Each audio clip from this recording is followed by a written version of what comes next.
All right, today we're gonna be looking at another keyboard case option for your M4 iPad Pro. This one specifically made for the 13-inch iPad Pro. This is from a company called CHESONA. I hope I'm pronouncing that right.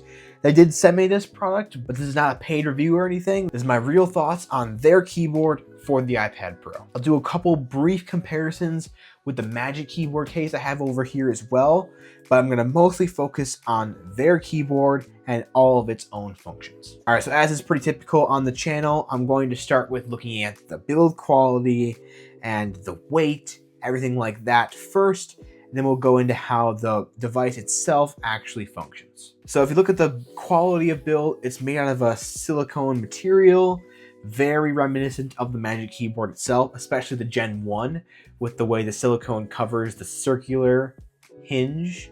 That's really close to the original Magic keyboard. It does have auto sleep, auto wake, if you were curious. And it also protrudes slightly past the iPad on this top edge here to protect a little bit on impacts. It's obviously not completely covering the sides here, but neither does the Magic keyboard, and it does offer a little lip of protection for drops. And then as you can see, the bottom keyboard section is basically the thickness of the iPad itself.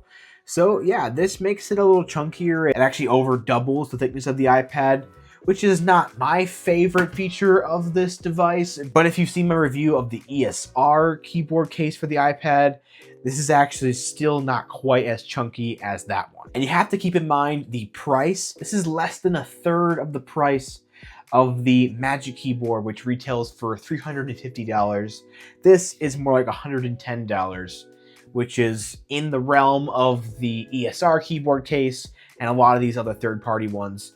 So a much more budget-friendly option than Apple's version. So to give a more exact thinness here, it looks like I'm getting right about 16 millimeters with this case and the iPad together, considering the iPad is only 5.1 millimeters thin. Yeah, this definitely adds thickness to it, but it's also not unreasonably thick either, because as you can see, the Magic keyboard still makes it 13.4 millimeters thick. So it's adding 3 more millimeters in the Magic keyboard. So it is still pretty thin on the iPad, definitely thinner than ESR's version. And then let's see how heavy this keyboard case is by itself.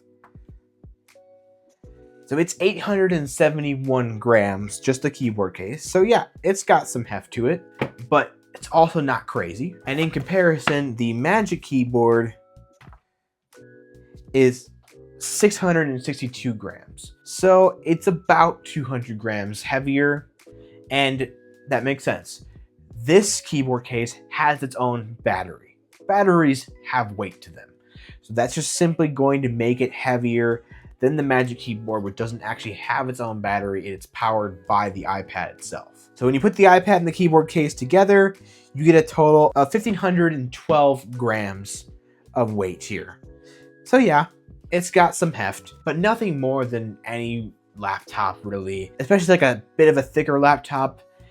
The MacBook Air might weigh less than this, but hardly any other laptop is going to. All right, moving right along from how it's built, let's talk about some of its features and the trackpad feel, the keyboard typing experience, things like that. So first, as I briefly mentioned, we'll talk about how it connects.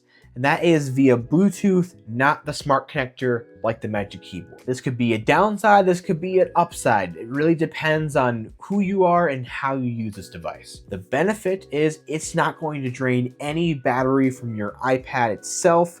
It will only drain its own battery when in use. And the downside is mostly what I already showed you. It's going to add more weight because it actually has a battery inside. But I think they kept it relatively thin and light, all things considered. I'm way happier using this keyboard case than I was with the ESR keyboard case, for context here. And in some ways, I like this better than when I used the Combo Touch. In other ways, not. But Bluetooth has its ups and downs. An upside is you don't have to have it attached to actually still type with it. So if you had this up on a stand or something a little ways away, you could still utilize this keyboard case and type on it a little bit or something. Although then you'd have this big section in your way a little bit. But it's an option you can have where you can't have that option with the Magic Keyboard at all. And it's really quick at pairing to the iPad. The process to getting it paired is just using the pairing button at the end here. And then once it's set up, every time you open up this keyboard and type on it, it pairs and it's instant. It's really, really fast. I don't really see a huge downside with this being Bluetooth. Also, if you just want to make sure the keyboard is off, if you're not going to use it for a little while, there's a nice little switch on the side that just shuts it all the way off. And then when you hit it to go back on, it boots up pretty quickly. It's already back on and it's already back paired. That's what I'm saying. It's super fast and really easy to reconnect. It's almost like it's connected via the smart connector. Not really a problem as far as I'm concerned. Now, if I had a complaint with the quality when unfolded here, I would probably say it would be the hinge. I don't know how much you can see this, but when I tap the screen, it definitely is not quite as sturdy as I would like. For our direct comparison here is with the Magic Keyboard. It does still shake it a little bit, but not quite as much as this one. Although it doesn't really lift up the bottom, so it's just more unstable at the top. So I guess pick your poison here. I think this is actually still slightly more lap friendly, as this one tends to try to tip over on you a lot, where because there's some of that battery weight on the bottom here, it actually does stay a little better in your lap, which is handy. And then this goes back this far. The Magic Keyboard is roughly the same, maybe leans a little bit further back, so you might get slightly more viewing angles there. This is about what the old Magic Keyboard was, which wasn't ever bad. It's just not the most phenomenal viewing angles, but this is a trade-off with that much lower price. There's really one thing that might be the defining factor for if this is a win for you and you could save $240 or not. And that's, do you really need the charge port on the hinge that the Magic Keyboard actually offers right here? That's something you'll have to ask yourself. For me, I have been really, really hesitant to go away from that. It's why I ditched the Logitech Combo Touch, and I don't know if I could get away with it on this either, but I have been hooking my iPad up to a dock when I actually need more ports, and if I ever need to connect it to an external drive or things like that. So when I do that, it really only uses one port anyway. Do I really need a second port? I don't know. I haven't actually run into as many scenarios where I needed to plug two different things in at once. I think I could get away with using just this keyboard. It might have an occasional inconvenience, but for saving $240, that's an inconvenience that a lot of you out there, and probably including myself, can tolerate. There is a USB-C port on this keyboard that does not charge the iPad though, that just charges the keyboard itself. And to see how much power is on the keyboard, it has a little display right here. This shows that it's connected via Bluetooth and your battery percentage left. When you charge it, it will give some indications here as well. Having that small little screen display its status is actually quite helpful, and I do like that a lot. All right, so let's talk about the keyboard and the trackpad feel here. How does it actually compare to the official Magic Keyboard? Well, I actually love typing on this keyboard. I think because this base is a little bit thicker, the keys have a little bit more of a tactile feel to them, and I really enjoy how they type. In some ways, I like this keyboard feel better than the Magic Keyboard.